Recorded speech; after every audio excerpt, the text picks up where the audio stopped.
গতকাল আমাদের ক্যাবিনেট বৈঠক সম্পন্ন হয়েছে মাননীয় মুখ্যমন্ত্রীর পৌরোহিত্যে এবং যে সিদ্ধান্তগুলো গুরুত্বপূর্ণ গ্রহণ করা হয়েছে সেগুলো অধিক রাত হয়ে যাওয়ার কারণে গতকাল সাংবাদিক বৈঠকে আমরা মিলিত হতে পারিনি। তাই আজকে সাংবাদিক বন্ধুদের মাধ্যমে রাজ্যের জনগণকে আমরা অবগত করতে চাইছি যে সিদ্ধান্তগুলো, তার মধ্যে PWD department proposal for filling up of 100 TES Tripura Engineering Service Group 5 Junior Engineer and 100 NAM TES Tripura Engineering Service Group B Junior Engineer in the branch of Civil, Mechanical, Electrical Engineering. 100 Junior Engineer Group A এবং 100 Junior Engineer Group B civil, mechanical এবং electrical বিভাগে পূরণ করার সিদ্ধান্ত নিয়েছে। এবং আপনারা জানেন যে গত কিছুদিন আগেও similar number of junior engineers 100 এবং 100-200 টিপিএসসির রিক্রুটমেন্টের জন্য অ্যাডভার্টাইজমেন্ট বেরিয়েছে।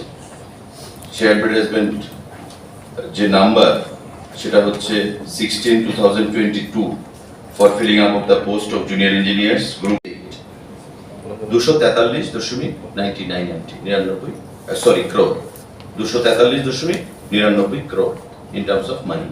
পেনশনারদের একটু ক্লিয়ার করুন, পেনশনারকে পোস্ট কোনটা পেনশনার এবং তাদের স্পাউসরা যে সেটা আগে 15,000 টাকা পেত, এখন সেটাকে 50,000 টাকা করা হয়েছে 5 বছরে 5 বছরে একদম বহিরাজ্যে চিকিৎসার investment. Government unlisted hospital, government unlisted হতে হবে। আচ্ছা, আর এই উক্ত দপ্তরে নিয়োগ প্রক্রিয়াটা মানে কতদিন সময়ের মধ্যে হতে পারে? এটা তো টিপিএসসি আপনারা জানেন যে আগের যে 200 জুনিয়র ইঞ্জিনিয়ার ডিপ্লোমা এবং ডিগ্রি, দ্যাট ইজ ডিগ্রির জন্য গ্রুপ এ এবং ডিপ্লোমার জন্য group B, civil, mechanical and electrical, এটা অলরেডি টিপিএসসি পাবলিশ করে দিয়েছে। আবার 200 যোগ হবে, এটা অ্যাডেন্ডাম হয়ে যাবে একসঙ্গে একদম, because the process will be the same, আমাদের সমস্ত কিছুই সেম আগের মতোই। তো এটা অ্যাডেন্ডাম হয়ে যাবে, যেটা কালকে ক্যাবিনেটে আলোচনা হয়েছে, অ্যাড হয়ে যাবে 400 হয়ে গেল টোটাল। কোন জায়গায় ডিএ নিয়ে কোন সিদ্ধান্ত হয়নি কালকে? সেটা হয়নি, সেটা যখন হবে মাননীয় মুখ্যমন্ত্রী, মাননীয় অর্থমন্ত্রী বসে আপনাদেরকে জানিয়ে দেওয়া হবে। স্যার, এই বিষয়ে সারা কিছু জিজ্ঞাসা করতে পারবো কি বিষয়? আমি ব্রেকআপটাও দিয়ে দিলাম আপনাদেরকে যে আমাদের সরকার গঠিত হওয়ার পর 2018 সালে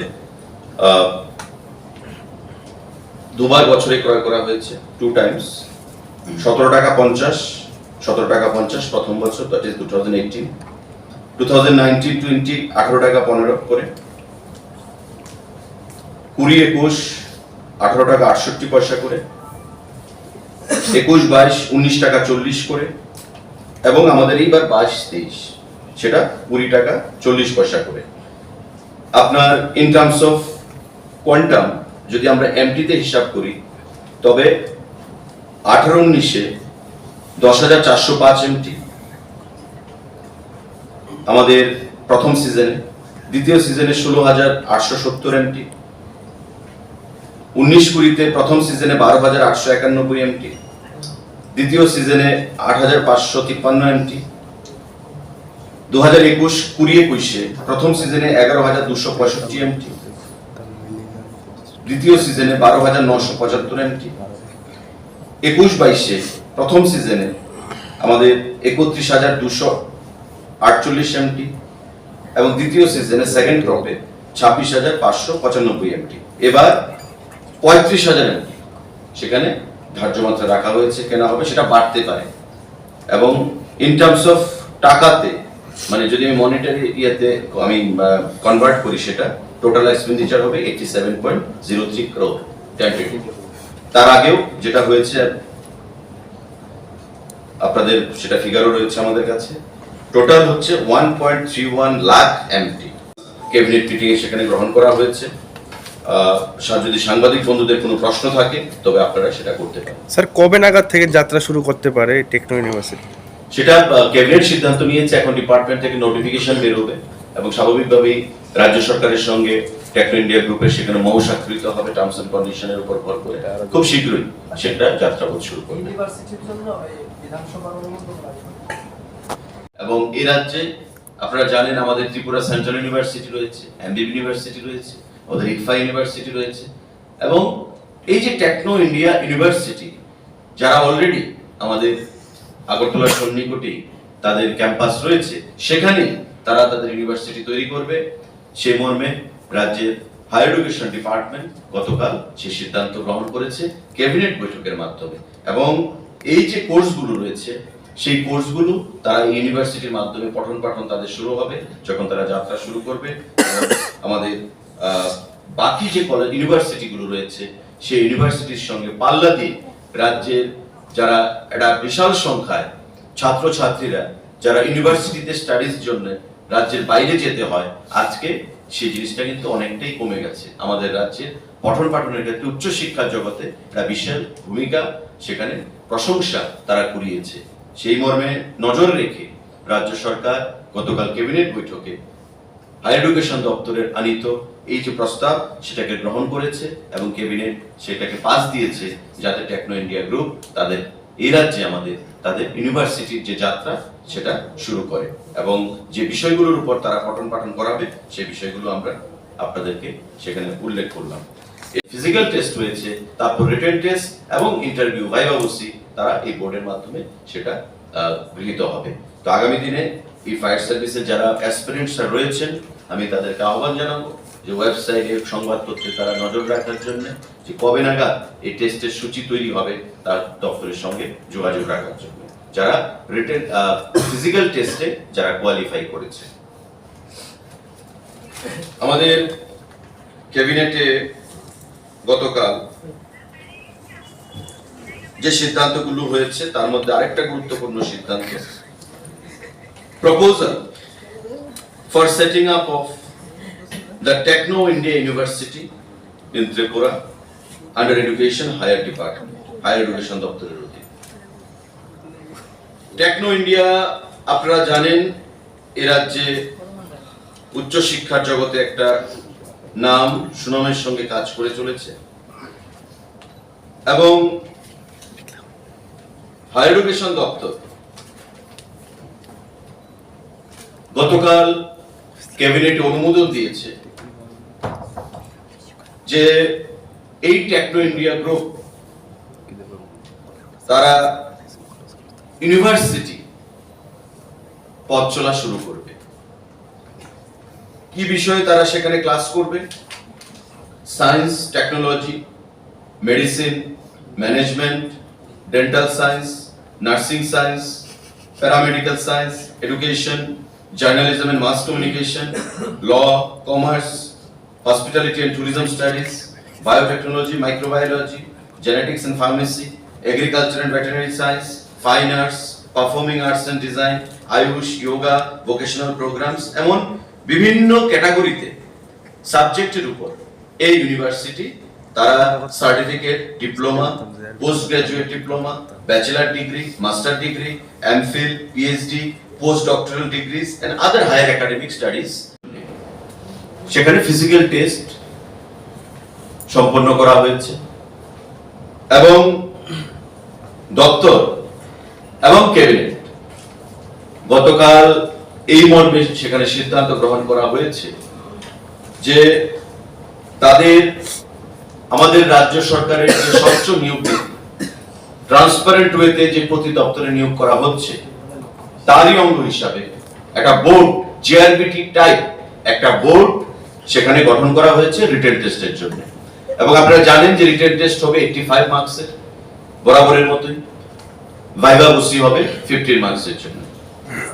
শারীরিক টেস্ট সম্পন্ন হয়েছে জেলা ভিত্তিক এবং এই শারীরিক টেস্ট সম্পন্ন হওয়ার পর রিটেন টেস্টের জন্য 85 মার্কসের জন্য একটা বোর্ড গঠন করা হয়েছে, যে বোর্ডের মধ্যে professor Debabrata Roy assistant professor chairman, Shri Subrata Saha deputy collector and magistrate member, Shri Asim Biswas station officer fire service member, Shri Nepal Bhowmik station officer Agartala fire station west Tripura member. 4 জনের কমিটি একটা করা হয়েছে, JRBT টাইপ। JRBT আপনারা জানেন এটা একটা বোর্ডের একটা কমিটি রয়েছে। ঠিক এভাবে এমন 4 জনের একটা কমিটি কনস্টিটিউট করা হয়েছে এবং এই কমিটি তাদের 85 যে নাম্বার, এই 85 নাম্বারের উপর এক্সাম গ্রহণ করবে এবং পরবর্তী সময়ে 15 নাম্বারের উপর ভাইভা বসি তারা গ্রহণ করবে। গুয়াহাটি, কলকাতা এবং দিল্লিতে যারা রয়েছে, আপনারা জানেন রাজ্য সরকারের কর্মচারীরা সেখানে ত্রিপুরা ভবনে কাজ করে। ওই ত্রিপুরা ভবনের কর্মচারীরা গ্রুপ এ এবং গ্রুপ বি যারা রয়েছে তারাও ওই ক্যাটাগরিতে আসবে, যে রিইম্বার্সমেন্ট ফ্যাসিলিটি। আর গ্রুপ সি, গ্রুপ বি তাদের একটা মেডিকেল অ্যালাউন্স তাদেরকে প্রদান করা হয়। সুতরাং রাজ্যের কর্মচারীদেরকে আমরা অভিনন্দন জানাই এবং রাজ্য সরকার মাননীয় মুখ্যমন্ত্রীর পৌরোহিত্যে গতকালের ক্যাবিনেট বৈঠকে এই গুরুত্বপূর্ণ সিদ্ধান্ত গ্রহণ করেছে। রাজ্য সরকারের কর্মচারীদের গ্রুপ এ, গ্রুপ বি এবং গ্রুপ সি, গ্রুপ ডি কর্মচারীদের স্বাস্থ্যের কথা বিবেচনা করে, তাদের অর্থনৈতিক কথা বিবেচনা করে। সাংবাদিক বন্ধুরা, আপনারা জানেন যে ফায়ার সার্ভিসে ফিজিক্যাল টেস্ট সম্পন্ন করা হয়েছে লোক নিয়োগের জন্য। গতকাল ক্যাবিনেট মঞ্জুরি প্রদান করেছে conduct of written test and personal interview for the post of fireman and driver by Joint Recruitment Board of Tripura JRBT as per new recruitment policy of the state government. Home ডিপার্টমেন্টের অধীন যে fire service দপ্তর রয়েছে, গত কয়েকদিন আগে এমপ্লয়িরা রয়েছে। Reimbursement of cost of medical expenses of pensioners and spouse referred by the Standing Medical Board, Government of Tripura, for treatment outside the state once in 5 years, subject to saving of rupees 50,000. আগে সেটা ছিল 15,000। যারা পেনশনার্সরা রয়েছে তারা 5 বছরে 15,000 টাকা পেত। এখন সেই টাকাটা 50,000 টাকা করা হয়েছে, সেটাকে বৃদ্ধি করা হয়েছে। আমাদের যারা, যেটা আমি বললাম তার আগে, গ্রুপ এ এবং গ্রুপ বি যারা কর্মচারীরা রয়েছে, তারা বাইরে ট্রিটমেন্টে গেলে যদি এনলিস্টেড সেই হসপিটালগুলো হয়, তারা রিইম্বার্সমেন্ট পাবে। That is applicable for group A and group B employees. Apart from that, আমাদের যারা গ্রুপ সি এবং গ্রুপ ডি কর্মচারীরা রয়েছে, তাদের যদি ক্যান্সার বা পেসমেকার, কার্ডিও রিলেটেড যে ম্যাটারগুলো রয়েছে, তার জন্য তারা রিইম্বার্সমেন্টের জন্য অ্যাপ্লিকেবল। ক্যান্সার এবং পেসমেকার, কার্ডিও, এই সংক্রান্ত যদি ডিজিজ হয়, সেই রিইম্বার্সমেন্ট তারা পাবে ওই সাবজেক্ট টু যেটা রাজ্য সরকার অনুমোদিত হাসপাতালগুলো রয়েছে। সাংবাদিক বন্ধুরা, the state government employees and their dependent, অর্থাৎ ছেলে মেয়ে, ওয়াইফ যারা রয়েছে, family members may avail treatment in any enlisted hospital outside the state approved by the state government without referral of the Standing Medical Board, subject to condition that ex post facto approval shall be given only in case of emergency or acute illness arising while the government servant is staying outside the state with station leave permission. In such a case, certificate stating the emergency status and ICD diagnosis has to be obtained from the treating hospital. If treatment is undertaken in any such hospital, reimbursement would be on CGHS state, Central Government Health Services যে রেটটা রয়েছে, সেই রেটে তারা সেই reimbursement পেয়ে যাবে। রাজ্য সরকারের অনুমোদিত সেই হাসপাতালগুলো হতে হবে। ক্যাবিনেট সিদ্ধান্ত নিয়েছে যে রাজ্য সরকারের যারা কর্মচারী রয়েছেন গ্রুপ এ এবং গ্রুপ বি ক্যাটাগরিতে, তারা বহির্রাজ্যে, এতদিন আমরা কি দেখতাম যে তাদেরকে রেফার নিয়ে যেতে হতো ট্রিটমেন্টের জন্য, যে হাসপাতালগুলো এনলিস্টেড রয়েছে রাজ্য সরকার। এখন তাদেরকে রেফার না নিয়ে গেলেও চলবে, তারা যদি বাইরে ট্রিটমেন্ট করাতে যান, তারা এবং তাদের পরিবারের যারা সদস্যরা রয়েছেন, ছেলে মেয়ে, স্ত্রী, তারা বাইরে গেলে রিইম্বার্সমেন্টের জন্য তারা এলিজিবল হবে। অর্থাৎ বাইরে গিয়ে যে চিকিৎসা পরিষেবা তারা গ্রহণ করবে, রাজ্য সরকারের অনুমোদিত হাসপাতালগুলো থেকে এসে তারা যদি বিল জমা করে সেই রিইম্বার্সমেন্ট বিল তারা সেটা পাবে। তাছাড়া সরকারি কাজে যদি কেউ বাইরে থাকে, গিয়ে অসুস্থতা বোধ করে এবং তারা যদি সেখানে চিকিৎসা পরিষেবা গ্রহণ করে, তখনও তারা এলিজিবল হবে ওই রিইম্বার্সমেন্ট পাওয়ার জন্য। 40 পয়সা রেটে পার কেজি সেখানে ধান ক্রয় করা হবে। টোটাল কতটুকু ধান ক্রয় করা হবে? 35,000 এমটি, 35,000 মেট্রিক টন ধান সেখানে ক্রয় করা হবে। তো এই যে একটা উদ্যমী সিদ্ধান্ত গরিব কৃষকদের মানুষের জন্য, এটা আমরা যেটা কথা দিয়েছিলাম বিগত দিনে আমরা রক্ষা করেছি। এবং এবারও রাজ্য সরকারের এই বলিষ্ঠ সিদ্ধান্ত, যেখানে টোটাল 35,000 এমপি ধান ক্রয় করা হবে এবং এই কিছুদিনের মধ্যে সেটা শুরু হবে আমাদের এই সিজনে ডিসেম্বর মাসে সারা রাজ্যে বিভিন্ন সেন্টারগুলোতে। আমি রাজ্যের মাননীয় মুখ্যমন্ত্রীকে ধন্যবাদ জানাই, মাননীয় খাদ্যমন্ত্রীকে ধন্যবাদ জানাই এবং কৃষি মন্ত্রীকে ধন্যবাদ জানাই এই বলিষ্ঠ সিদ্ধান্ত গ্রহণ করার জন্য। সাংবাদিক বন্ধুরা, সরকার গ্রহণ করেছে সরকার গঠিত হওয়ার পর, এবং রাজ্যের কৃষকরা, আমরা যখন বিরোধী দলে ছিলাম তখন শুনতাম শাসক দল তদানীন্তন বলতো যে কৃষকদের কাছ থেকে সহায়ক মূল্যে ধান ক্রয় করতে হবে। কে করবে? কৃষকদেরকে বিভ্রান্ত করতো, কেন্দ্রীয় সরকারের উপর আঙুল তুলে দিত।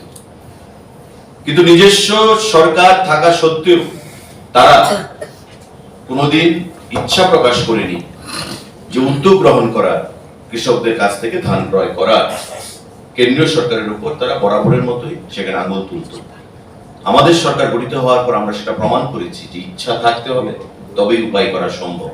এবং যেটা আমি বললাম যে 17 টাকা 50 পয়সা করে পার কেজি শুরু হয়েছিল 2018 সালে আমাদের সরকার গঠিত হওয়ার পর, এবং আজকে এটা 20 টাকা 40 পয়সা পার কেজিতে এসে দাঁড়িয়েছে। এবং টোটাল আমাদের এখন পর্যন্ত paddy procured till date 1.31 lakh MT, 1,31,000 লক্ষ মেট্রিক টন ধান এখন পর্যন্ত ক্রয় করা হয়েছে। আমি যদি এটাকে কনভার্ট করি টাকার দিকে, তবে সেটা দাঁড়াবে 2,243.99 কোটি টাকা। অর্থাৎ এখন পর্যন্ত, আমি এবারকার সিজন পর্যন্ত রাজ্য সরকার কৃষকদের কাছ থেকে, যারা ধান উৎপাদন করছে তাদের কাছ থেকে 243.99 কোটি টাকা ধান ক্রয় করেছে। এবং এফসিআই এর মাধ্যমে, যেটা রাজ্যের গরিব কৃষক অংশের মানুষ, যারা আমরা তাদেরকে অন্নদাতা বলি, তাদের অর্থনৈতিক বুনিয়াদকে স্বাবলম্বী করেছে, অর্থনৈতিক বুনিয়াদকে শক্তিশালী করেছে। 243.99 কোটি টাকা রাজ্য সরকার কৃষকদেরকে প্রদান করেছে এবং 1.31 লক্ষ মেট্রিক টন ধান এখন পর্যন্ত সেখানে ক্রয় করেছে গরিব কৃষকদের কাছ থেকে। এবারও সেটা আগামী যে সিদ্ধান্ত গ্রহণ করেছে, বরাবর আমরা সরকারের প্রতিষ্ঠা হওয়ার আগে থেকে আমরা বলেছিলাম যে গরিব কৃষকরা যাতে ধান উৎপাদনে আগ্রহ হারিয়ে না ফেলে, তার জন্য আমরা রাজ্য সরকার যদি সরকারে প্রতিষ্ঠিত হই, তবে এমএসপি রেটে কৃষকদের কাছ থেকে আমরা এফসিআই এর মাধ্যমে ধান ক্রয় করব, প্রকিউরমেন্ট করব। এবং সরকারে গঠিত হওয়ার পর আমাদের 2018-19 সালে 17 টাকা 50 রেটে আমরা ধান ক্রয় করা শুরু করি।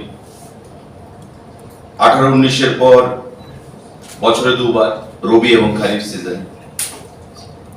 18-19 দুবার আমরা ক্রয় করি, 19-20 আমরা দুবার ক্রয় করি, রেট আমরা বৃদ্ধি করি 18 টাকা 15 পয়সা, যেটা ছিল 17 টাকা 50 পার কেজি, সেটা হয়েছে 18 টাকা 15 পয়সা। 20-21 সে টাকাটা বৃদ্ধি হয়ে 18 টাকা 68 পয়সা পার কেজি। 21-22 19 টাকা 40 পয়সা পার কেজি এমএসপি। এবং এবারে আমাদের ডিসেম্বর, এই যে ডিসেম্বর মাস শুরু হয়েছে, আগামী কয়েকদিনের মধ্যে তার সূচনা হলে আমাদের সরকার কৃষকদের কাছ থেকে 20 টাকা 40 পয়সা রেটে পার কেজি রেটে ধান ক্রয় করবে সারা রাজ্যে বিভিন্ন মহকুমা সেন্টারগুলোতে। যারা ইঞ্জিনিয়ার বন্ধুরা রয়েছেন, যারা চাকরির জন্য অপেক্ষায় রয়েছেন, তাদেরকে আহ্বান জানাবো যে আপনারা নজর রাখবেন। টিপিএসসির মাধ্যমে এই নিয়োগ প্রক্রিয়া হবে বরাবরের মতোই। Tripura engineering service group B ডিগ্রিধারী যারা রয়েছেন এবং গ্রুপ বি ডিপ্লোমাধারী যারা রয়েছেন, সিভিল, মেকানিক্যাল এবং ইলেকট্রিক্যাল, এই 3টি বিভাগে সেই রিক্রুটমেন্ট করা হবে। ডিপ্লোমা ঠিক এই 200-র মতো করে আরো 200 100 গ্রুপ এ এবং 100 group B junior engineer filling আপের জন্য গতকাল ক্যাবিনেটে মঞ্জুরি দেওয়া হয়েছে। অর্থাৎ আগেরকার 200 এবং নতুন করে 200, 400 জুনিয়র ইঞ্জিনিয়ার গ্রুপ এ এবং গ্রুপ বি মিলিয়ে সেখানে টিপিএসসি নিয়োগ করতে চলেছে। এই 400-র মধ্যে 200 হবে ডিগ্রি এবং 200 হবে ডিপ্লোমা, যেটাকে গ্রুপ বি বলা হয়, এবং ডিগ্রিটাকে বলা হয় গ্রুপ এ। গতকাল ক্যাবিনেটে আরো 200 সেখানে সিদ্ধান্ত গ্রহণ করা হয়েছে। এবং যে অ্যাডভার্টাইজমেন্টটা বেরিয়েছে আগেরকার সিদ্ধান্ত অনুযায়ী 200 জুনিয়র ইঞ্জিনিয়ারকে নিয়োগ করা, তার সঙ্গে অ্যাডেন্ডাম করে যোগ করে এই 200কেও সেখানে ঢুকিয়ে দেওয়া হবে, যাতে করে রাজ্যের যারা যুব সম্প্রদায় ইঞ্জিনিয়ার বেকাররা রয়েছেন, যুবকরা রয়েছেন, তাদের কর্মসংস্থানে আগামী দিনে একটা বিশাল সেখানে পদ রাজ্য সরকার খুলে দিয়েছে, পিডব্লিউডি দপ্তর খুলে দিয়েছে, সেটা আমরা মনে করি।